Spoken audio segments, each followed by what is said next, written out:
You're listening to episode 5 of the Journey to Launch podcast, Becoming a Millionaire on a Teacher's Salary. T-minus 10 seconds. Welcome to the Journey to Launch podcast with your host, Jamila Souffrant. As a money expert who walks her talk, she helps brave journeyers like you get out of debt, save, invest, and build real wealth. Join her on the journey to launch to financial freedom in 5, 4, 3, 2, 1.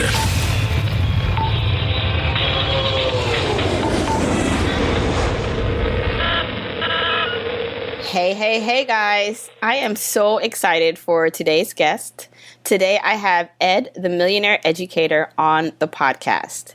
It was through a podcast where I heard Ed on as a guest that I first learned about the 457 plan.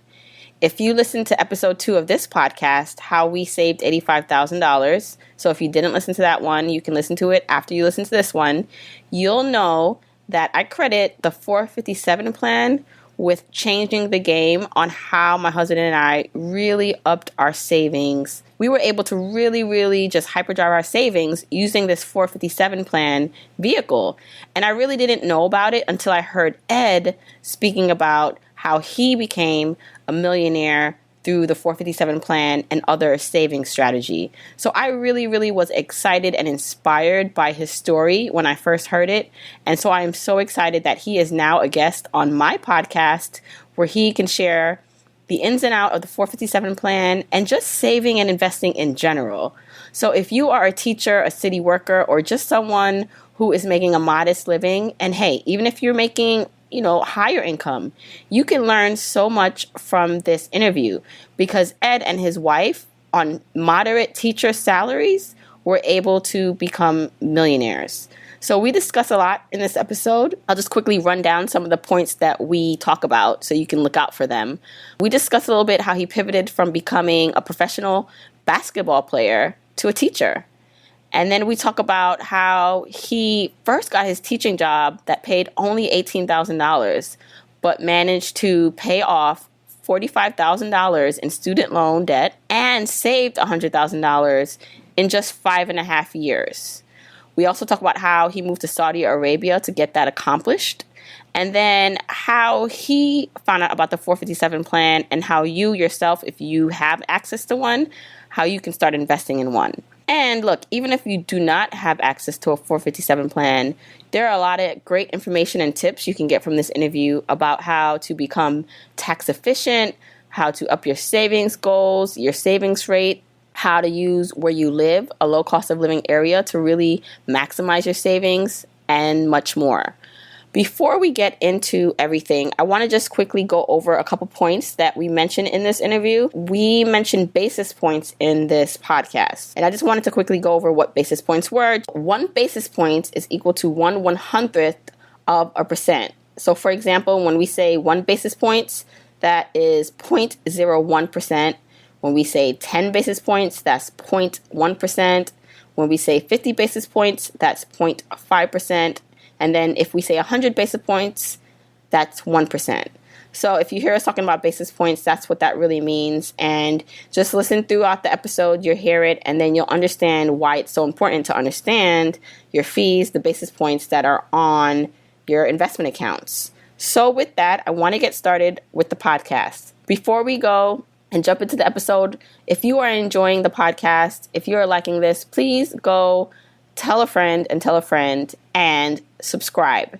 If you are listening in iTunes, the best thing you can do to help my searchability, to help other people find out about the podcast, is to subscribe and to rate and review the podcast. You'll be able to find all the episode notes for this podcast and all the things we talk about here on the show notes. So you can go to journeytolaunch.com/episode 5 to get all the info. All right, let's begin. Hi, Ed. Thanks so much for joining us on the Journey to Launch podcast. Before we jump right into all this great stuff, please introduce yourself to my audience. 53 years old. My wife is 51. We've been married for 20 years now, and we have an 11-year-old. And we're currently we're visiting folks here in South Georgia. But let's see, it all started back for me, 1982, like a lot of people of that time period, that generation. I dreamed of being a basketball player. We all wanted to be athletes back then. We didn't have internet and cable TV, so we just played sports. I played in high school, and then I played in college, and I played at Davidson College, which most people probably know as Stephen Curry's college. So I played there for 4 years, and I majored in history. And in all honesty, I wasn't a great student because I was very unfocused, and most of my energies were going to basketball. But at any rate, from there, I graduated in 86, and that was our championship year. Went to the NCAA tournament, and so I had left with a lot of fond memories. And I ended up playing basketball in Argentina the following year, which was a big twist in fate because I could barely pass Spanish in college. I had to have a year to graduate, and I somehow managed to get C's in that, and they probably wanted to get me out the door, in all honesty. And from there, I learned some Spanish, and I went to language school in Guatemala, and I ended up playing a year in El Salvador. And when it was all said and done, I learned to speak Spanish pretty well. And that is how I ended up becoming a Spanish teacher. And I started teaching around 1992. So I had some lost years in there where I really didn't get much done. I always tell people in these podcasts that, I did not do it perfectly. Trust me, if you've screwed up a lot of things, you're in good company. I did learn to speak Spanish, and I traveled in Brazil and learned to speak Portuguese passably well, but had a lot of adventure, but I didn't build up any money. About 92, I got my first real teaching job. I think it paid me $18,000 on a provisional certificate and didn't look too promising. The bright spot in 1992 is I met my wife. And after a while, we decided about 1994 to go to grad school because I really didn't know what I wanted to do. And I think she was looking for a break. And we went and did our MBAs out in Laredo, Texas at Texas A&M International University. And I also did another one at Southern Miss in the summers for Spanish and TESOL, teaching English to speakers of other languages. So I was really busy in grad school those 2 years. And when I graduated from those programs, it was 1996, and that's when I got my job in Saudi Arabia, which was very important to me because we built up $45,000 of student loan debt in grad school. So I was dying to pay that off. I'd never had any debt in my life. And all of a sudden, the thought of 20,000 of my future dollars belong to someone else. It's not a good feeling, and a lot of people are just accustomed to that now, and it's servitude. So just a little bit to step back. So you went to undergrad on a scholarship, basically. So you didn't have any student loans from that? No, none. Okay, that's excellent. And I want to point out something you said because my husband actually played basketball too at school. So he got a scholarship and ended up going to grad school, which partly was mostly paid for through the program he was in. So there's some parallels there, and he was lucky also to get it paid for. But I like how you said that you didn't do things perfectly. You felt like you wasted some years, but you still got to where you are today, which I think is important to note. Later, I'll talk about how we played catch up. But yeah, there was a lot of, I'll be honest, I didn't really know quite what I was going to do, but I did sense that some more education would help. And the programs I went to it's not Ivy League or anything, but it served its purpose. It helped me get to my next step. And I found that when I had those graduate degrees, I sure got a lot more feedback off any job information I would seek. People seemed like they wanted to employ me, so it helped a lot. So a little bit about like when you were in Saudi Arabia. So I read that you said you had $45,000 in student loan debt, and then while you were living in Saudi Arabia, you saved $100,000. Can you talk a little bit about that? Well, I was working at a naval institute teaching English there, and Saudi's a pretty austere place. There's not a lot to do, and it's a totally foreign culture. And you live on a compound. You're kind of live away from the Saudis, and you're there to work, and that becomes very apparent as soon as you get there. And I think I had about 6 weeks before I got my first check because I was a new employee, and it was a lot of money to me at the time. It was about $4,000 or maybe $5,000.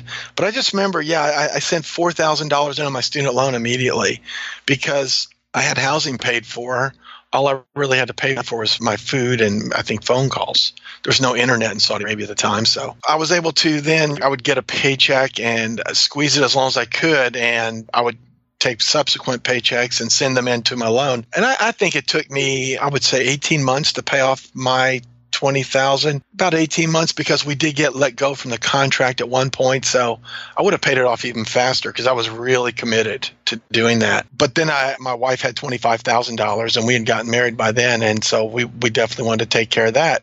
And basically it was a repeat, just sending checks in, and we got it paid off within 18 months also. But then we just kind of stayed a little longer. We ended up staying about 5.5 years total. In about 3 years' time, we were able to save $100,000. My wife had it was a full-time job that had part-time pay at one of the international schools, but it paid enough money where we could buy groceries with it. So a lot of times we just saved my whole paycheck. And that's, how we got the $100,000. I would say about $30,000 of that was from my 401k plan with my U.S. employer. And the other 70 was just my savings in that time period. Right. That's amazing. And so you guys, basically you were focused together on this goal. Like, as you said, you used her checks to pay for living expenses and then basically funneled most of your money to the savings goals. Yes. And, I had learned about low cost investing and I had an account at Vanguard. So yeah, it was really sweet to get, I think I was getting $3,000 a month, which, in retrospect, I make a lot more here teaching in public school stateside. So, but at the time it seemed like a lot, and I'd never been up as far as in the black financially.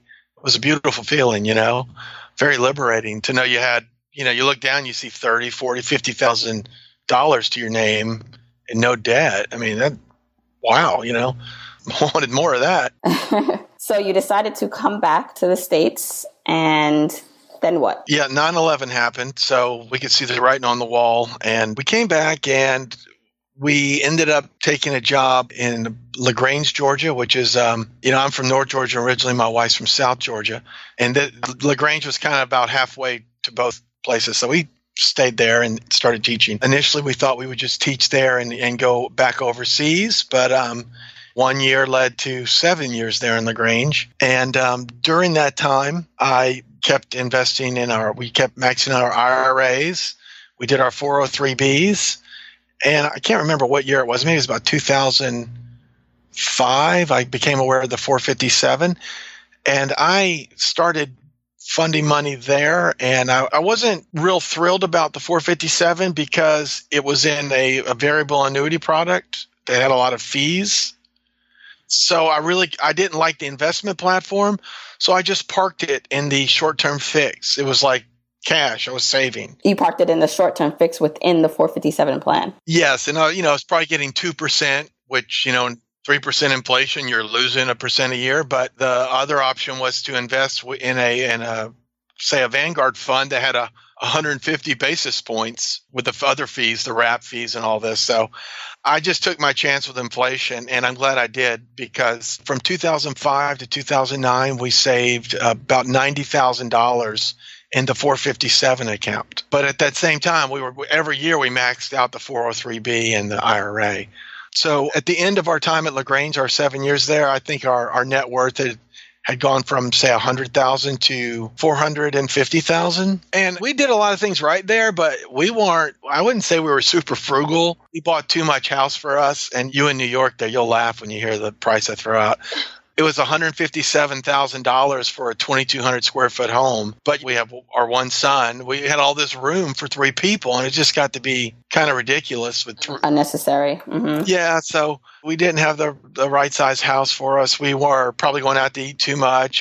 During that time, probably the one thing we did very well is we bought 2 used cars and paid cash. And we drove those things for 12 years. We just got rid of them this past year. So 2009... That's where I had kind of a eureka moment. It is at a job you start to get a little stale, and you just think, we got to do something different. And that's when I opened up a spreadsheet and a Word document, and the mad scientist here went to work. And I basically wrote a little plan to my wife with spreadsheets all embedded in it. And I just showed her how if we were to quit our jobs and take comparable jobs anywhere in the state of Georgia that had the retirement plans we wanted, which would be namely the 403B and the 457, we would be able to ramp up our savings probably about $30,000 a year. And that whole plan was predicated on the fact that we would have that $90,000 of 457 money, which, as you probably know, is once you separate service, i.e. quit your job, you can use that money as regular income. It doesn't have a penalty. So I wanted to step back a little bit because the 457 plan, I think, is such an important vehicle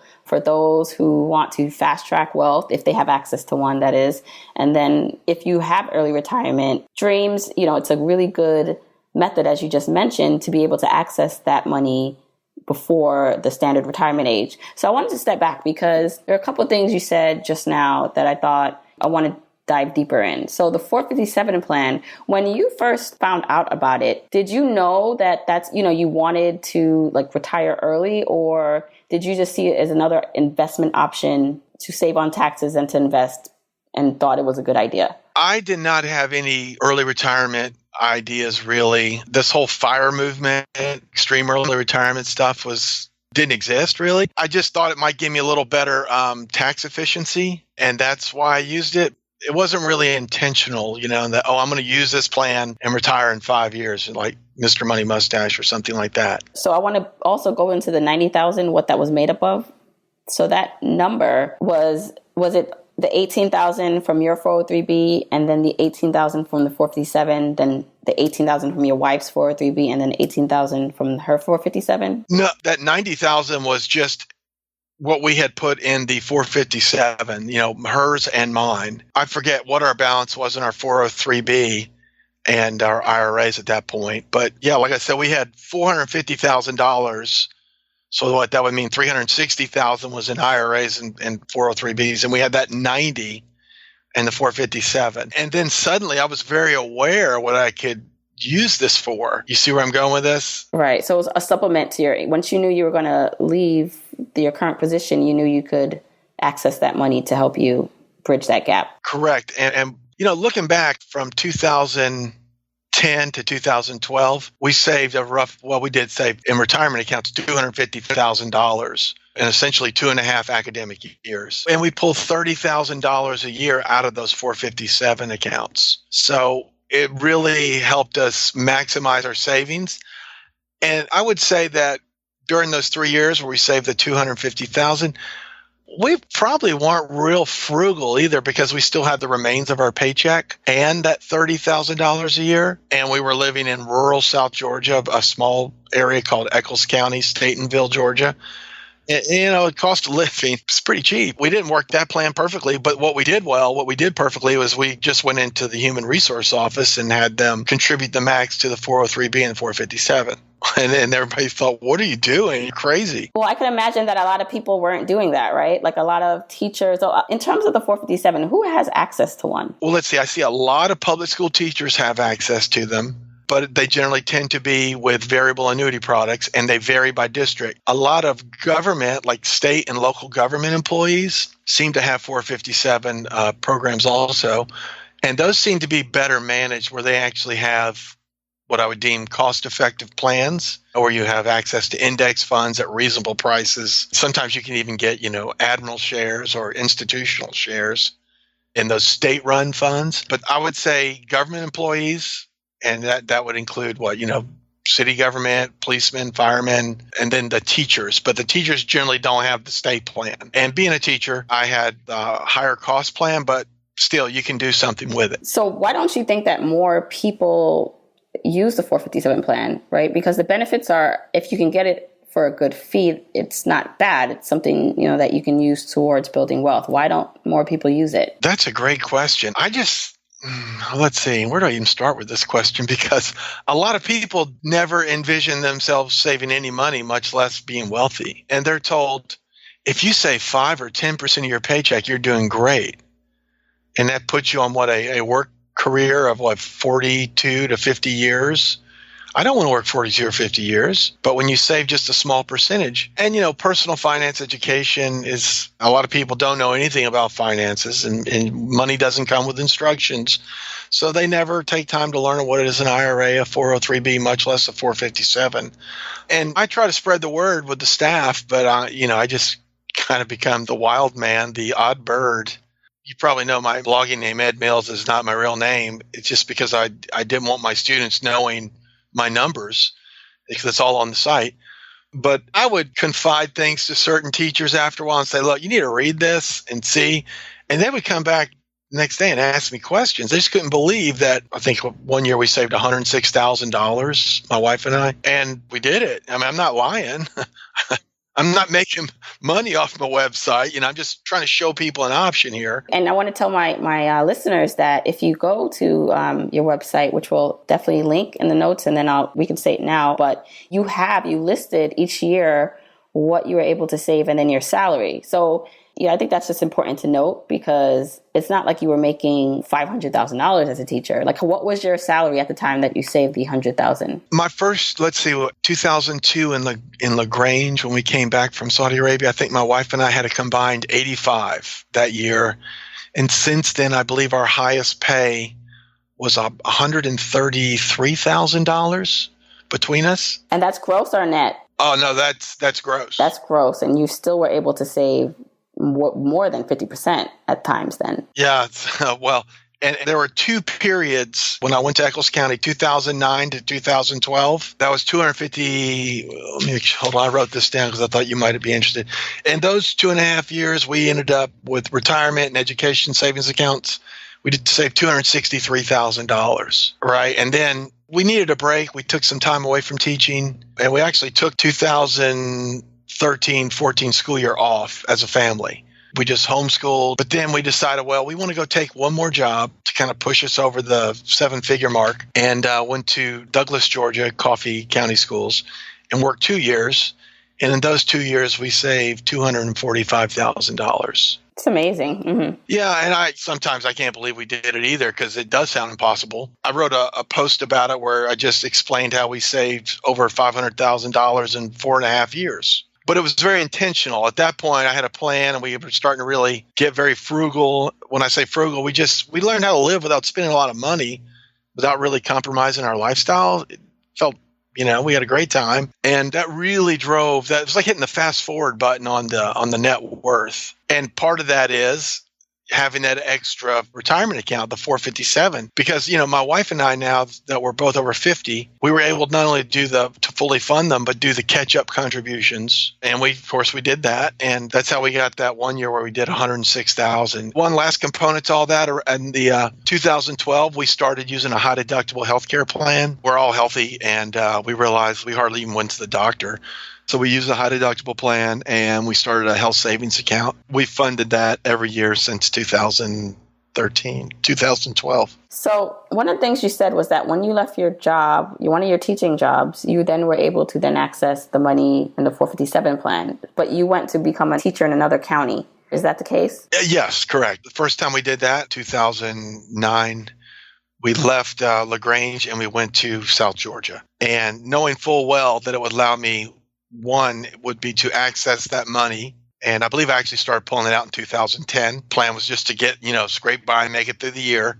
And we did. And then in 2010, I started pulling from that 457 account, because since we had separated service, quit our jobs, that was now fair game. We could take withdrawals with no penalty. So the withdrawal can happen when you switch school, like counties or systems. Like, for example, if my husband quit his job in his school or through New York City, could he go then to another job as a New York City teacher, or would he have to go to another total place, a county or state, to access that money? I'm not sure how the 457 works in New York, but if he went to another school within the district, within that same plan, he'd actually have to be going to another district. And the way it works in Georgia, every district has their own retirement plan offerings. There's no economies of scale. There's no state plan. So every district is got whatever, you just never know. So that's why it's very important before you jump to another job, you need to know what you're going into. And I know how to scour all those websites and get on the phone and ask people stuff. But I was wanting to say one other thing by separating service it allowed me to do is it also allowed me to take my 403B money and roll it over to my IRA. at Vanguard, so I could consolidate my money all in one place. And that was very nice to know that, all of a sudden you have more control over your 403B investments. And not that I had a really bad plan, because we did have Vanguard and we did have TIACREF. I helped get those at our district. But if you're in a district where maybe you don't like the 403B plan, just know that when you change jobs in another district, you'll be able to free or liberate your money by rolling it out. So how does one then, if you're a government worker or city worker, how do you get access to what 457 plan is you can get? The access, you'll find it generally under the Human Resource Office will have that information. They're usually in charge of that.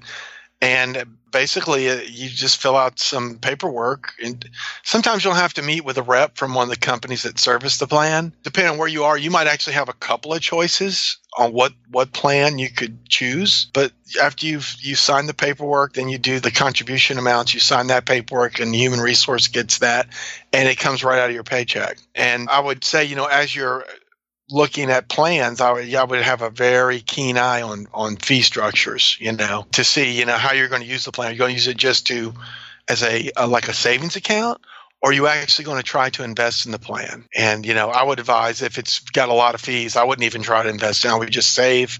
Me personally, I'll be looking for my next job. What do you label as a lot of fees? Is there a general rule of thumb, like above 1%, or? I'm probably not the best on this one, just because I'm an old boglehead. I followed him for years, and I judge everything by Vanguard or institutional shares. So in my mind, I'm always thinking for 4 basis points or 0.04%, I can invest at Vanguard in the total U.S. stock market index, right? Well, people that are selling you products, they're going to say, this product, it only has 150 basis points in fees, which, that might be below the industry average. But to me, it's still highway robbery. Why should I have to buy a loaf of bread for $35 when I can get it for $1? And it really sits in my craw. So I would say when you're going past 50 basis points, to me, you're starting to get into the realm of ridiculous. Because especially if you know how you want to invest your money, I don't really have any use for an advisor because there's nothing he can do for me. Right. And 50 basis points is what percentage for my listeners? Yeah, it would be 0.5%. There are a lot of good products you can invest in where you don't have to make any decisions, and you pay 20 basis points. And I'm talking specifically about, say, a target retirement fund where all the decisions are built into the product for less than 20 basis points now. So, when you're going past 50 basis points, I think there's some real chicanery going on. No, it's good to know. It's because I get that question a lot, that, how do you then measure what's too high of a fee when you are looking at different investment options in your account, or just the account itself if you don't really have that many options? Well, let me mention something you asked in the notes about a 457 plan, and I looked up a plan I had at my last district, and it was Aspire Financial, which I did a little research on them. And the way they work is you get in the fund that you want to invest in. It's pretty much any fund. And of course, I went to Vanguard and got a low cost index fund. And then it's a 15 basis points wrap fee. So that's an overhead fee that they charge on top of the fund fee. Okay. So like you say, if you had I could have 20 basis points in the investment with that 15 basis points and let's say 5 on an index fund with Vanguard and Admiral share. But they also have a $40 account maintenance fee per year. Okay, and I don't like that, but I'm getting access to a really good product. I'm in at 20 basis points and $40 a year. I can invest in that plan. What I don't want is a plan that's going to charge me 150, 200, up to 300, even 400 basis points a year. The thing is, I always tell people, it's your money you're putting up. You're bearing all the risk. You should walk away with the vast majority of the return and the rewards. That's not how the system is set up. It's set up to make your money their money. And I haven't even talked hardly about surrender charges yet, which all that means is when you decide at some point you want to move your money, they get to take 5% of your account. So they get to skim your account legally. I mean, I view it as legalized theft. So when you say surrender, that means you're transferring your money from one investment to another, or you're changing? You're changing plans. Like say you took it from XYZ company and you want to send it to Vanguard. You want to roll it over. They're going to charge you a fee, a percentage of your assets. And, if you got $100,000, my question is, why should I have to pay $5,000 of my money to move my money. That's just a non-starter. So, I mean, to cut to the chase, if someone's trying to sell you a product with surrender charges, just say no. Don't take it. Right. Regardless if it's a 457 plan or not, you need to just be aware of all the fees and charges on that account. Right. And to me, that's a deal breaker right there, surrender charges. So let's talk about just general investing for retirement. Now, we mentioned who has access to the 457 plans, but what if a listener does not have access to a 457? What are the options that they can invest in? Well, they always have access to an IRA as long as they're not making way too much money. But I would imagine most of our listeners, they're regular people like us. So, yeah, you have $5,500 you can put in an IRA, and you could probably do the same for your spouse if you're married. The next thing, hopefully at your job, you have a 401k or 403b plan. Each of those would allow for $18,000, I believe, is the current contribution limit. So, you know what, 5.5 thousand, and in 18 we're at $23,500 that you can make magically disappear from your income. They're tax deductible. They come off your income. So you not only do you save the money, you get a tax deduction. And so it's a beautiful thing. And if your spouse, we said here's my notes. Yeah, I said basically if you're married, you can save $54,000 if you have an IRA and you both have a 401k or 403b. So that, most people I know, they're not saving $27,000 a year. If you have those plans, it's up to you now to make a plan and start saving, And I didn't even mention here that if you're using a high deductible healthcare plan, you can fund an HSA for $3,400. So that's more money you can put away. So there are ways to save money and get a tax deduction at the same time. Part of our plan is always to use these tax advantage plans, max them out, so we would maximize our savings, and we pay very little in taxes. Some years, generally, we don't exceed the 10% bracket. That's generally part of the plan is, I believe the 10% bracket is, let's say, $865 for this year. So if I do my tax efficient plan, I'll save, let's say $90,000 and pay $865 in federal income tax. Which is when you talk about like tax arbitrage and being more tax efficient, it shows you right there the power of becoming very strategic with your pre-tax retirement investing. Yeah. And, it's funny because sometimes when you blog, you write something, you think it's kind of cool and you like it, but someone gives you feedback and they really thought it was mind-blowing. Well, every year I write a post called, like for this year, it was 2017 free money, ! Right? And all it is I go in there and I add up the standard deduction, the personal exemptions, and my son's child tax credit. And I show basically how we can earn, I can't remember the number off the top of my head, but I think it's $34,500, and we owe no tax. And I know in New York City, that's not a lot of money, but $3,000 a month in South Georgia, you can live on that paying rent or a mortgage. And then I take it one more step to where I add in the remainder of the 10% bracket. So I believe this year we could earn up to $43,500 and pay $865 in federal income tax. So it ends up being a 2% effective tax rate. So the point is, if you need to do some tax planning to kind of know where your break points are and where you start entering your own personal pain threshold as far as taxation. Some people, they're fine, go through the 15, pay 25, and they're like, oh, I'm starting to feel it. Some people, they're like, I don't want to pay anything. Well, that's your call. But, you shouldn't be flying blind and just, hemorrhaging tax money everywhere, because it's something you can plan for. You talked about how you saved a lot of money. And part of the reason was because you lived in a low cost area, right? So you were able to keep your living expenses down and reasonable. It's not that you were too or super frugal really in the beginning or currently, you're not just eating maybe beans for dinner, right? You are enjoying your life. But I think it's important because a lot of people will say, well, wow, that's a lot of money, but maybe it's because you don't have any debt. So you were able to focus most of your income on saving and investing. What do you say to someone who is inspired by your numbers and who's a teacher or maybe not a teacher, but they just can't see had they be able to live off of less than what they live on now? Yeah, I get a lot of questions from coworkers about how can I get out of debt? And people have dibs on your check. Until you pay it off or get rid of the asset, you're not going to be able to save anything because someone else has a claim on your paycheck. I would tell people who are inspired and want to start doing some of this, at some point, you're going to have to decide what's really important to you. Maybe you have too much house.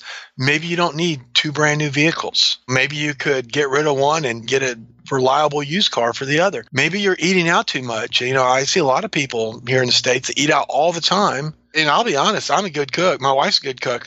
I'd much rather eat my own cooking than most of the restaurants where I live. So why go out and spend all that money when I can do something better at home? And as far as, overall enjoyment, most people can't believe how well we eat. I'm always grilling stuff and my wife's cooking. I failed to tell you this. I have a Jamaican connection. So my father-in-law's from Mandeville. So we have a lot of, and I grew up in New Orleans, so we like to eat. So we can all cook. We probably have way too much red wine flowing in the house at all times.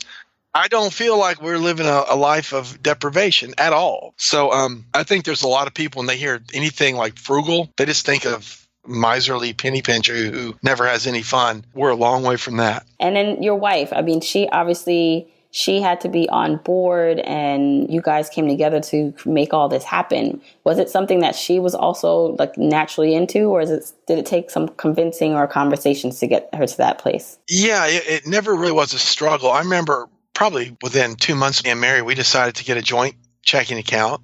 And then what do? We always kind of did things as a team anyway. Then when we started saving in our IRAs and our 403Bs, I would say, oh, wow, honey, we saved $30,000 this year. And then it went up 36. And she said, oh, that's nice, But it's slowly, as I showed her how the plan could be tweaked, I could see the wheels turning in her head. And she was realizing, wow, we're getting ready to do something that's pretty awesome.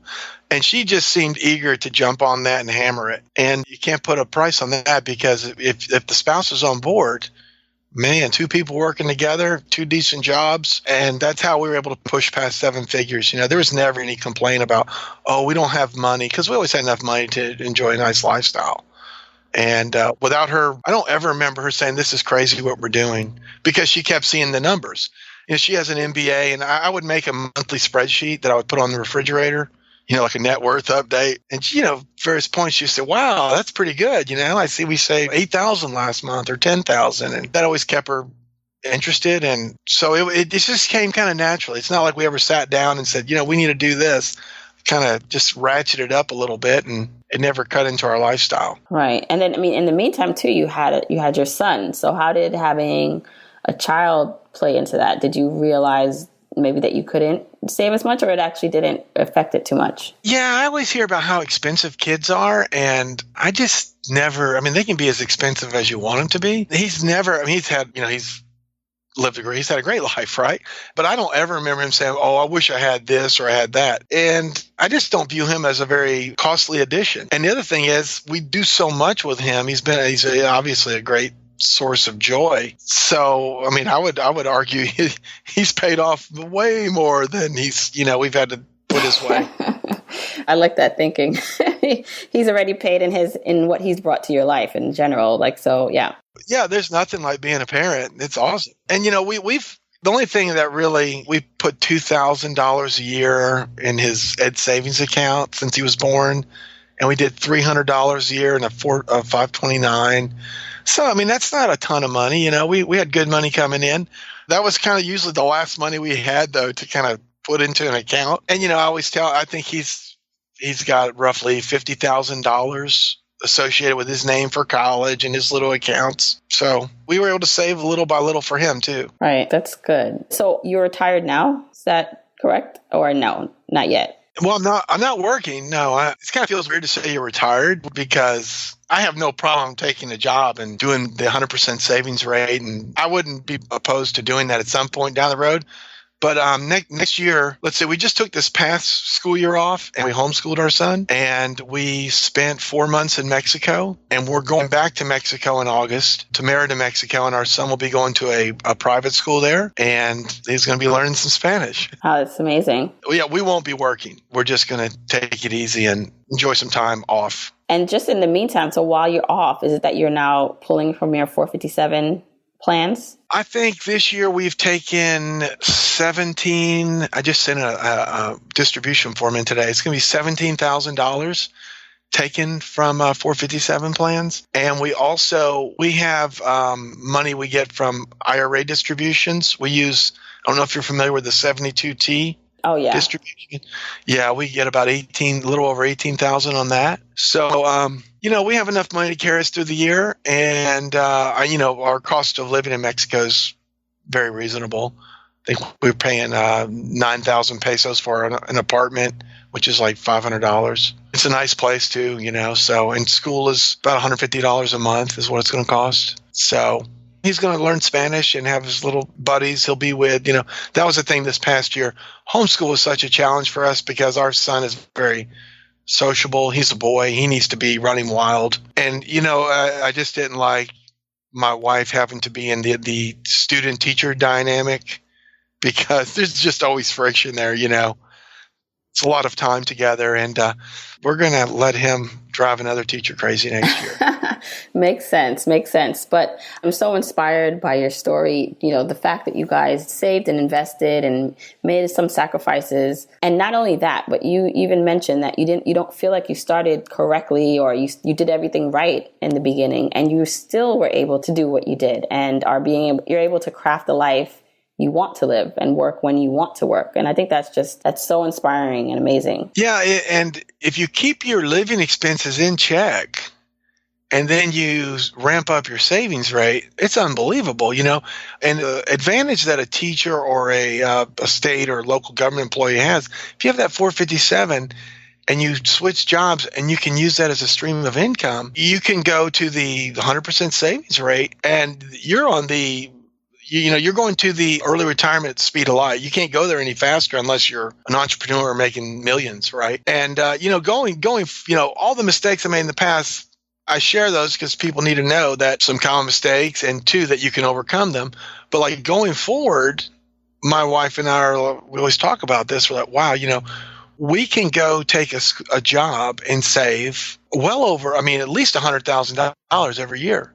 Every year. It's like guaranteed. That just blows my mind because the narrative in society is where all teachers are poor. You just said something and I'm just like, I want to clarify this because I don't know if my audience is maybe thinking of this too, but you said that you would draw from your 457 plan once you left that district or company, but then if you were working, you would save that income that you were working back into 457 plans or into 403B accounts? Both. Yeah, and max them all out. And, I've gotten some emails and people say, well, you're cannibalizing your retirement accounts. Hey, all I know is I'm paying my bills, deciding when I'm going to work. And then when I do work, I'm at 100% savings rate, which means then my tax rate's real low. So, I feel like I'm totally in charge, which I got to tell you that it's a point of frustration for me. I see a lot of people that seem to have no financial control over their lives these days. Maybe I'm crazy, but I just don't think that's a way to live your life. So find a way to wrestle control of your financial life. Then you can actually live the life you're supposed to live. Because too many people, they're like, oh, well, my job is my life. What? That's crazy. Yeah, no, I think that's an excellent point. And I think right here is a good time to wrap up and let everyone know where they can find you, because I'm sure they're going to want to learn more about what you're up to, how you did it. Sure. Well, my website is Millionaire Educator, and I have a small presence on Facebook. You can find me there. And I tweet occasionally on Twitter, but most of my stuff goes on Millionaire Educator. I'm changing my webpage up a little bit, so maybe people will find my articles a little more ease. But you can find my contact information there. I get a lot of questions from teachers. I'll answer your questions, and I'm not a financial planner or anything, but I always tell people this is what I would do, and that's the way I preface my advice. So I'll link your information in the show notes, and so everyone can find you. But you can find them at millionaireeducator.com. And I just want to thank you again for coming on the podcast and sharing your story. Well, thank you for having me as one of your first guests. I'm very flattered, and I look forward to seeing you and your husband save over $100,000 in the very near future. That's the goal. Okay. Well, good luck to everybody out there, and save your money, and you can thank us later. All right. Thanks, Ed. All right. Bye-bye. Bye. I really hope you guys enjoyed that episode and learned a lot like I did. If you want to see the show notes, just go to journeytolaunch.com/episode 5. And then while you're there, come on over to the Facebook group. Let's discuss this episode some more. You can join by going to journeytolaunch.com/community.